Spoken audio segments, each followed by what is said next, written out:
आपको बता दें, प्रधानमंत्री श्री नरेंद्र मोदी बहुत जल्द 15 सितंबर को बिहार के दौरे पर पूर्णिया में नए एयरपोर्ट का उद्घाटन करेंगे। इसके साथ ही लगभग 45,000 करोड़ रुपए की विकास योजनाओं की भी शुरुआत करेंगे। ऐसे में पूर्णिया सांसद पप्पू यादव के लिए ये एक तोहफे के समान है। ऐसे में पूर्णिया सांसद और कांग्रेस नेता पप्पू यादव ने पीएम मोदी से बड़ी मांग कर डाली है। उन्होंने प्रधानमंत्री को पत्र लिखकर पूर्णिया हवाई अड्डे का नामांकन स्वतंत्रता संग्राम सेनानी है बिहार के पहले दलित मुख्यमंत्री स्वर्गीय भोला पासवान शास्त्री के नाम पर करने की आग्रह किया है। पत्र की प्रतिलिपि उन्होंने नागरिक उड्डयन मंत्री किजरप्पू राम मोहन नायडू को भी भेजी है। सांसद ने आगे कहा है कि पूर्णिया और सीमांचल की धरती ने देश को कई महान विभूतियां दी हैं, जिनका योगदान राजनीति, साहित्य, समाज और अध्यात्म सभी क्षेत्रों में अमूल्य रहा है। ऐसे में पूर्णिया हवाई अड्डा केवल एक परिवहन सुविधा नहीं बल्कि क्षेत्र की संस्कृति, इतिहास और पहचान को नई ऊंचाइयों तक ले जाने का अवसर है। उन्होंने अपने पत्र में उल्लेख किया है कि स्वर्गीय भोला पासवान शास्त्री जी का जीवन संघर्ष, त्याग और सामाजिक न्याय की लड़ाई का प्रतीक रहा है।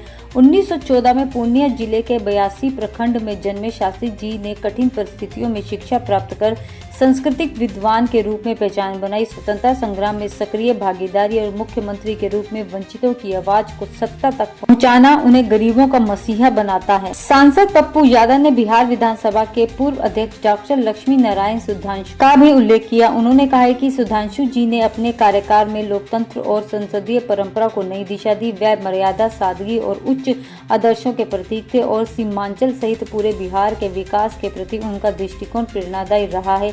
पत्र में साहित्य जगत का भी जिक्र करते हुए पप्पू यादव ने कहा है कि माता रेणु जी ने सीमांचल के लोक जीवन और संस्कृति को साहित्यिक मंच पर प्रतिष्ठा दिलाई। वह केवल फणीश्वर नाथ रेणु जी की धर्म पत्नी ही नहीं बल्कि स्वयं एक सृजनशील लेखिका थी, जिन्होंने समाज में महिलाओं की चेतना और भूमिका को नई पहचान दी। सांसद पप्पू यादव ने महर्षि मेही जी को भी याद किया, जो समतल के महान प्रवर्तक, साधना और मानव एकता के संदेश वाहक थे। उन्होंने कहा कि महर्षि मेही जी का जीवन समाज में शांति, सद्भाव और समरसता का प्रतीक रहा है और वह केवल धार्मिक गुरु नहीं बल्कि सामाजिक चेतना के महान मार्गदर्शक भी थे। आपको बता दें कि पत्र के आखिर में सांसद पप्पू यादव ने आग्रह किया कि पूर्णिया हवाई अड्डे का नामांकन यदि इन विभूतियों में से किसी एक के नाम पर किया जाए तो ये न केवल क्षेत्र की जनता की भावनाओं का सम्मान होगा बल्कि राष्ट्रीय स्तर पर भी बिहार और सीमांचल की विरासत को गौरवान्वित करेगा।